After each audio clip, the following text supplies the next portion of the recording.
오늘의 본문입니다. 마태복음 1장 1절부터 17절 어제와 같습니다. 오늘은 같이 한번 우리가 읽을까요? 여러분 각자 저를 따라서 같이 읽으시기 바랍니다. 아브라함의 자손이요 다윗의 자손이신 예수 그리스도의 세대에 대한 책이라. 아브라함은 이삭을 낳고 이삭은 야곱을 낳고 야곱은 유다와 그의 형제들을 낳고 유다는 다말에게서 베레스와 세레를 낳고 베레스는 헤스론을 낳고 헤스론은 람을 낳고 람은 아미나답을 낳고 아미나답은 나손을 낳고 나손은 살몬을 낳고 살몬은 르합에게서 보아스를 낳고 보아스는 룻에게서 오벳을 낳고 오벳은 이새를 낳고 이새는 다윗왕을 낳고 다윗왕은 우리아의 아내였던 여자에게서 솔로몬을 낳고 솔로몬은 르호보암을 낳고 르호보암은 아비야를 낳고 아비야는 아사를 낳고 아사는 여호사밧을 낳고 여호사밧은 요람을 낳고 요람은 우시아를 낳고 우시아는 요담을 낳고 요담은 아하스를 낳고 아하스는 히스기야를 낳고 히스기야는 므낫세를 낳고 므낫세는 아몬을 낳고 아몬은 요시아를 낳고 요시아는 요고니아와 그의 형제들을 낳았는데 그 무렵에 그들이 바빌론으로 끌려가니라. 그들이 바빌론으로 끌려간 뒤에 요고니아는 스알리엘을 낳고 스알리엘은 수룹바벨을 낳고 수룹바벨은 아비웃을 낳고 아비웃은 엘리야김을 낳고 엘리야김은 아소를 낳고 아소르는 사독을 낳고 사독은 아킴을 낳고 아킴은 엘리웃을 낳고 엘리웃은 엘르아사를 낳고 엘르아사는 mat단을 낳고 mat단은 야곱을 낳고 야곱은 마리아의 남편 요셉을 낳았는데 마리아에게서 그리스도라 하는 예수님이 태어나시니라. 아멘. 17절까지죠. 그러므로 아브라함부터 다윗까지의 모든 세대가 14세대요. 다윗부터 바빌론으로 끌려간 때까지 14세대요. 바빌론으로 끌려간 때부터 그리스도까지 14세대다. 지난주에 어제 예수님께서 우리의 모든 분야의 왕이 되기를 원하신다 말씀드렸습니다. 특별히 하나님은 우리 왕께서는 우리의 시간의 왕이 되기를 원하신다 말씀드렸고요. 오늘은 두 번째 시간, 우리의 왕께서는 우리의 돈의 왕이 되시기를 원하신다. 우리의 돈의 왕이 되기를 원하신다. 시작하겠습니다. 여러분 지금 돈을 가지고 계시죠? 그 돈을 주신 분이 누구십니까? 우리가 잘나서 재물을 얻은 것이 아니라고 신명기는 이야기하고 있습니다. 신명기 8장 18절을 보시면 내 하나님 여호와를 기억하라. 그가 내게 재물 얻을 능을 주셨음이니라. 이같이 하심은 내 열조에게 맹세하신 언약을 오늘과 같이 이루려 하심이니라. 아멘.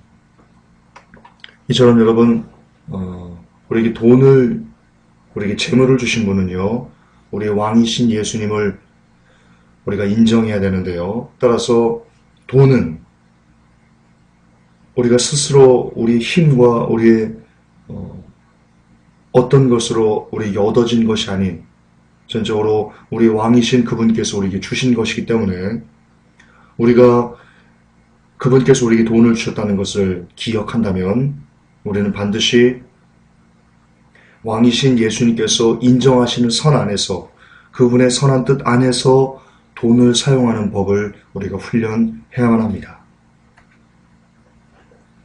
그렇습니다. 돈의 주인이 진정한 우리의 주인입니다. 이거는 부인할 수 없습니다. 여러분, 그런 말은 잘 할 수 있습니다. 저도 아무렇지도 않게 할 수 있습니다. 이런 말입니다. 하나님, 하늘의 해와 달과 별들이 모두 다 하나님의 것입니다. 그러니까 이 돈만은 신경 쓰지 말아 주십시오. 하늘의 해와 달과 별들이 다 하나님 것인데 왜 제 지갑에 이 작은 몇만 원짜리 이것을 하나님 관심에 두십니까? 그런 작은 것에는 관심 두지 마십시오. 우리가 이렇게들 고백을 합니다. 그렇습니다. 하늘의 해, 달, 별들은 어차피 내가 가질 수 없다는 것을 여러분은 알고 있습니다. 여러분의 잠재의식이 그것을 알고 있습니다. 따라서 내가 가질 수 없는 것, 내가 실제로 소유할 수 없고 누구나 만인이 공유할 수 있는 공기, 햇빛 이런 것들은요. 서슴없이 하나님 것입니다라고 고백하는 우리들입니다. 그러나 우리가 갖고 있는 것들, 속된 말로 내 지갑 안에 있는 그 돈들은요.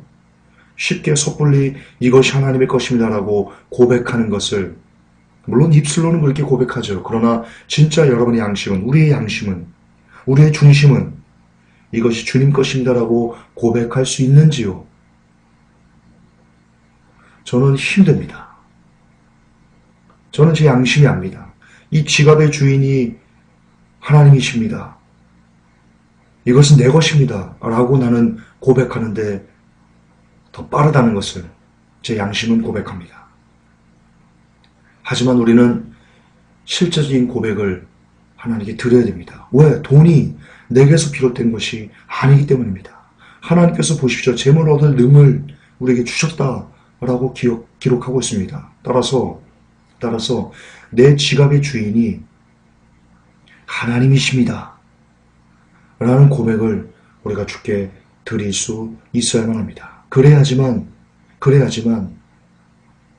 돈의 주인이 진짜 왕이 돼서 그 돈이 나를 노예로 만들지 않고 오직 주님만이 나를 노예로 만들 수 있는, 주님만이 나를 종으로 만들 수 있는 그런 삶을 우리가 이 땅에서 살아낼 수 있습니다. 많은 사람들이 여전히 돈의 노예가 돼서 만몬의 지배돼서 만몬신에게 돈신에게 지배돼서 그렇게 돈의 노예가 된 채로 주님과는 멀어진 상태로 삶을 살아가다 지옥을 갑니다. 우리는 이 땅에서 반드시 모든 영역에서 우리의 주인이 되기를 원하시는 주님께 마땅히 우리의 돈 역시 주님이 주인입니다라는 고백을, 그런 실제적인 고백을 해드릴 수 있어야 됩니다. 나의 돈을 왕께 복종하라. 그러면 실질적으로 나의 돈을 왕께 복종하는 그 의미가 무엇인지를 상고하겠습니다. 이겁니다. 돈을 함부로 쓰셔는 안 됩니다. 우리 중에 돈을 너무나 함부로 쓰는 사람들이 있습니다. 그러나 돈의 주인이 내가 아닌 우리의 왕이라면, 우리의 왕께서 내게 돈을 주신 거라면, 그러면 우리는 절대로 돈을 허랑방탕하게 써서는 아니 될 것입니다. 충동적인 쇼핑, 여성분들 홈쇼핑 보다가 충동적으로 구매하는 것, 죄입니다. 돈을 내 것이라고 함부로 굴리는 겁니다. 유흥비로 쓰는 것, 도박으로 탕진하는 것 등등 하나님의 마음에 맞지 않게 마음껏 내 마음대로 돈을 허비하는 것 회개하셔야 됩니다. 따라서 돈을 쓰면서 절제가 없이 아주 헤프게 쓰는 것, 물론 돈을 쓰면서 스크루지 영감처럼 인색하게 10원짜리 하나까지 인색하게 따져가지고 그런 거를 말씀하는 게 아닙니다. 그 중심에, 내가 돈을 쓰는 중심에 이 돈이 주님으로부터 비롯됐는가, 그것을 기억하면서 여러분이 돈을 쓰는가 이겁니다. 정말 이것이 주님으로 비롯됐다, 주께서 내게 이것을 주신 것이다 라는 마음이 있다면 어떻게 우리가 충동적으로 쇼핑을 할 수 있겠습니까? 어떻게 우리가 유흥비로 이것을 탕진할 수 있겠습니까?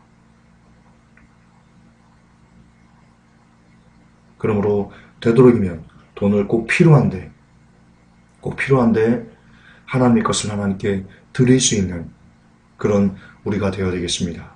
첫 번째 원리입니다. 돈을 함부로 쓰지 마십시오. 함부로 쓰지 마십시오. 그것은 이 돈의 주인이 나라는 것을, 내가 만몬신에게 지금 지배되고 있다는 증거입니다. 쉽지 않을 겁니다. 그러나 기도하시면서 우리가 이거 역시 훈련받을 필요가 있겠다 싶습니다. 두 번째입니다. 나의 돈을 왕께 복종하라. 두 번째는 뭐냐면요, 여러분 가난한 자를 돕는데 여러분의 돈을 쓰셔야 합니다. 구약부터 신약까지 아우러서 우리 하나님은 늘 가난한 자들에게 마음이 있으셨고요, 우리가 그 가난한 자를 도와야 한다고 말씀하고 계십니다. 마태복음 19장 21절에 예수께서 가라사대 내가 온전하고 잘친데 가서 내 소유를 팔아 가난한 자들을 주라. 그러면 우리의 소유를 팔아 가난한 자들을 주면, 그리하면 인과관계 접속사입니다. 우리가 소유를 팔아 가난한 자를 줘야지만, 그래야지만 하늘에서 보화가 우리에게 있습니다. 만약 우리의 소유를 팔아 가난한 자들을 주지 않으면 하늘에서 보화가 없다라고 마태복음 19장은 이야기합니다. 우리가 이 땅에 살면서 가난한 자를 돕는 것, 하나님이 얼마나 좋아하시는 것인지 우리가 알아야 되겠습니다. 요한복음 12장 8절에 가난한 자들은 항상 너희와 함께 있거니와 나는 항상 있지 아니하니라 하시나. 예수님께서 하신 말씀입니다. 예수님께서 가난한 자들이 항상 너희들과 함께 있기 때문에 너희들은 늘 가난한 자들을 돕는 그런 삶을 살아내야 된다. 여러분, 유다가 예수님을 팔 때 성만찬 때 그때 그 말씀을 기억하십니까? 주께서 이렇게 말씀하셨습니다. 이 그릇에 나와 함께 손 넣는 그 자가 나를 판다. 그때 유다와 같이 넣으면서 주여 내니까 그랬습니다. 그때 예수님께서 네가 할 일을 하라. 그렇게 말씀하시자 유다가 나갔습니다. 그때 제자들이 이렇게 생각했습니다. 어떻게 정말 유다가 예수님을 팔겠어? 그런 생각은 꿈에도 하지 못하고요. 저가 나가서 가난한 자들을 도우라고 예수께서 말씀하신 건가? 그렇게 생각했다라고 구절에 나옵니다. 그것이 무슨 뜻입니까? 왜 제자들이 이렇게 반응했습니까? 예수님은 늘 제자들이 보는 앞에서 가난한 자들을 돕고 가난한 자들을 위해서 기도하고 그들을 항상 긍휼히 여기는 마음을 품고 실제로 돕고 이런 삶을 늘 공생을 하시면서 삶을 사셨던 겁니다. 그러니까 아무렇지도 않게 네 할 일을 하러 가라 라고 유다에게 말했을 때 제자들이 너무나 쉽게 가난한 자들에게 무엇을 주라고 그렇게 말씀하시는가 보다 라고 너무나 아무렇지도 않게 대수롭지 않게 생각을 한 겁니다. 왜? 예수님께서 너무나 자주 가난한 자들을 도우셨기 때문입니다. 그것을 통해서 우리는 예수님께서 얼마나 이 가난한 자들을 생각하셨는가를 우리가 알 수 있습니다. 또한 로마서 15장 26절에도 이는 마게도냐와 아가야 사람들이 예루살렘 성도 중 가난한 자들을 위하여 기쁘게 얼마를 동정하였습니다. 예, 성도 중에 가난한 자가 있으면 여러분들이 도우셔야 됩니다.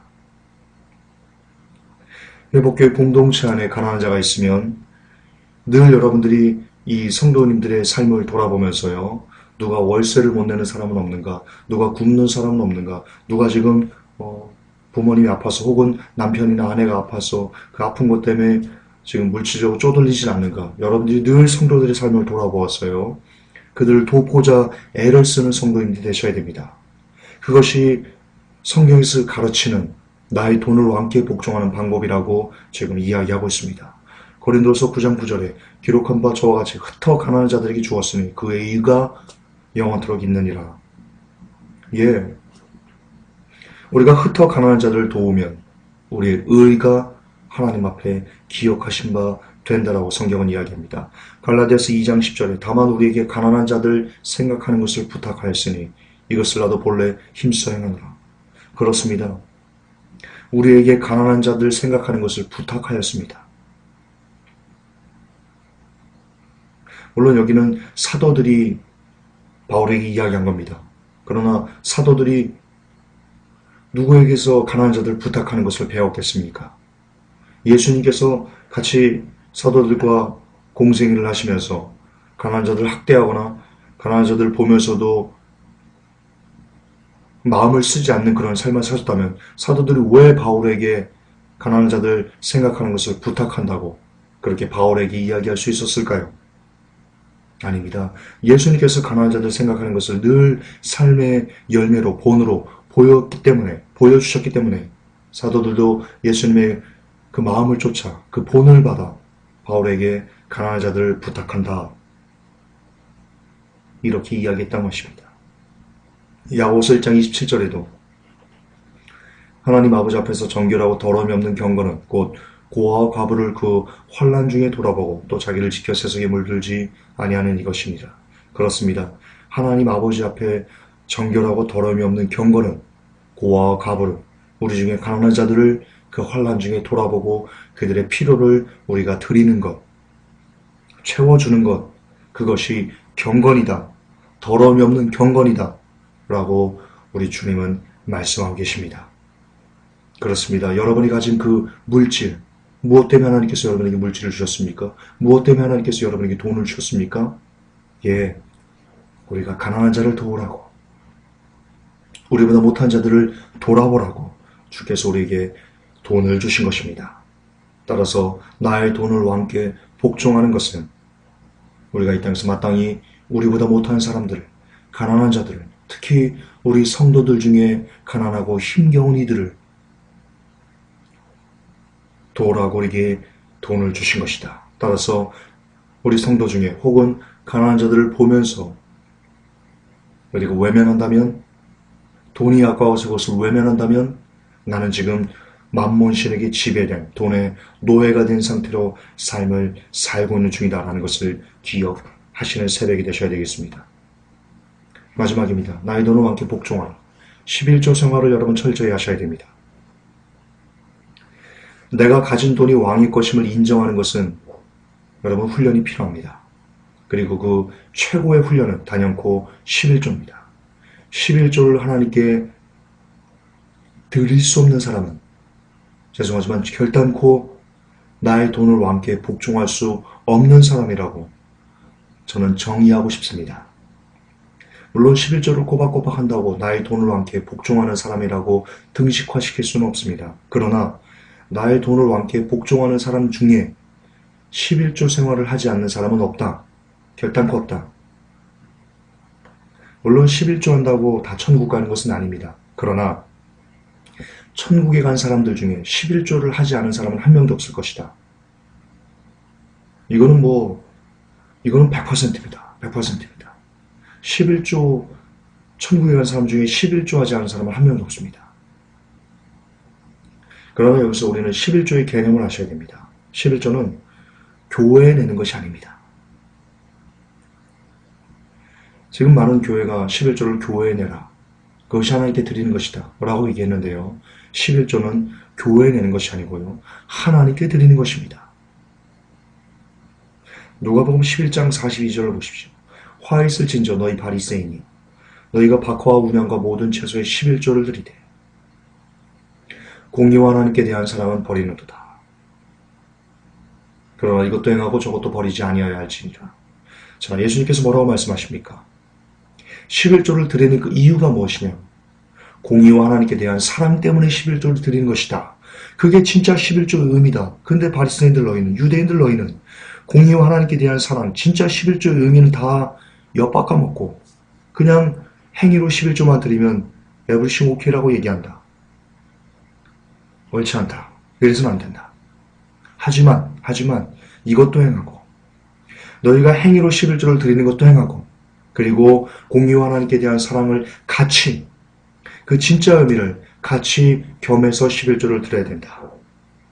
주께서 이렇게 말씀하십니다. 따라서 교회가 여러분들이 지금 11조를 드리는 기관이 어쨌든 교회인데 그 교회가 여러분에게 드린 그 11조를 받아서 공의와 하나님께 대한 사랑을 실천하는 것에 집행하지 않는다면 여러분은 11조를 교회에 드릴 필요가 없습니다.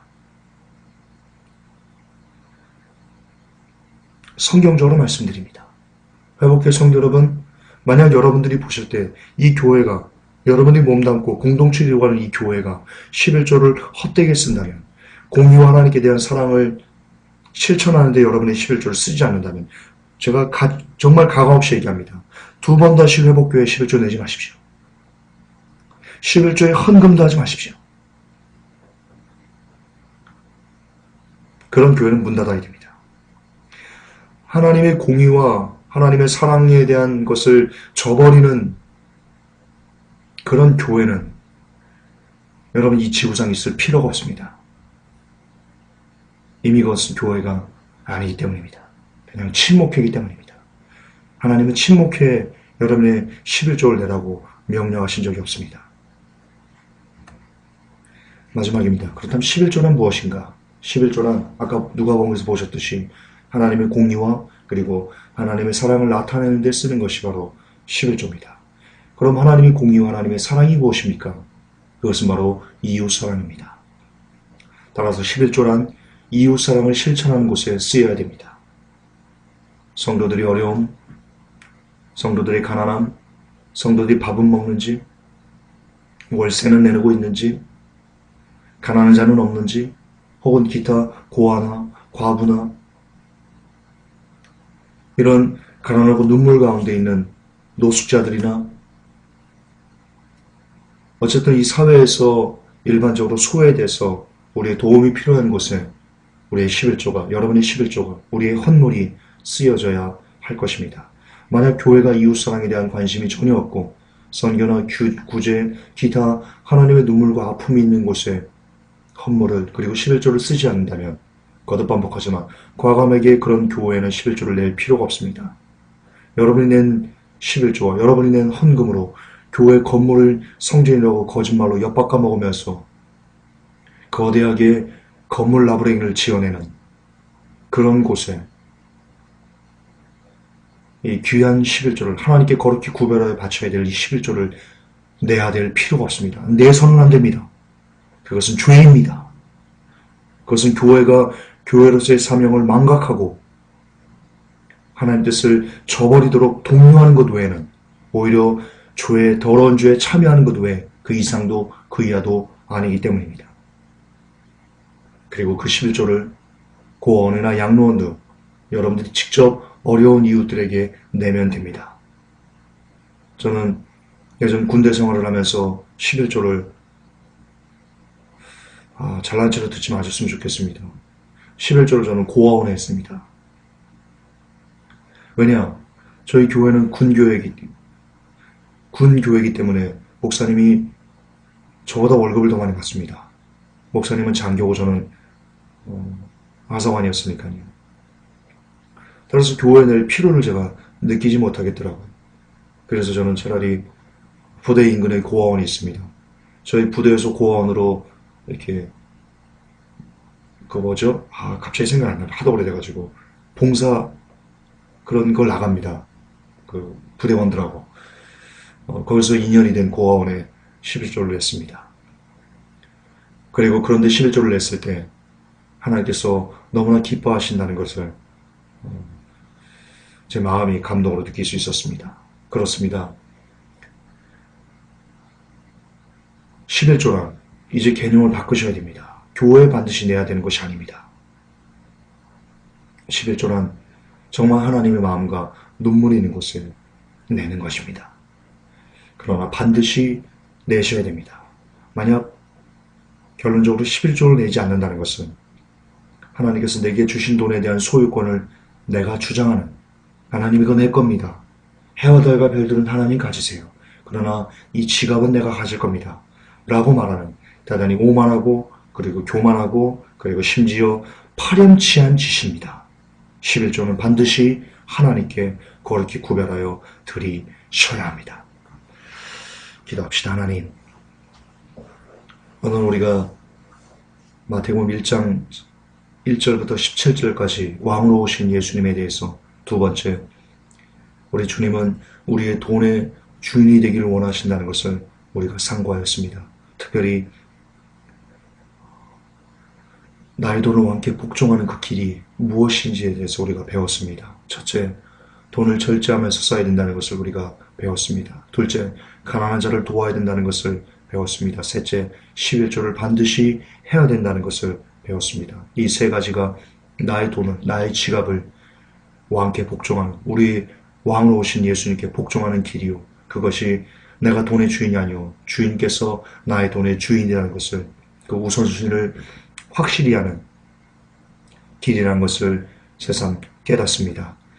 우리 회복교회 성도님들이 이 교훈을 가슴에 새겨서 이후로부터 허람방탕하게 그렇게 살지 않아 할 수 있도록 우리 하나님, 종을 먼저 주께서 그렇게 붙들어 주시고 나아가 이 메시지를 듣는 모든 주의 백성들이 그리 될 수 있도록 도와주시옵소서. 우리 주 예수 그리스도 이름 받들어 감사하며 기도하옵나이다. 아멘.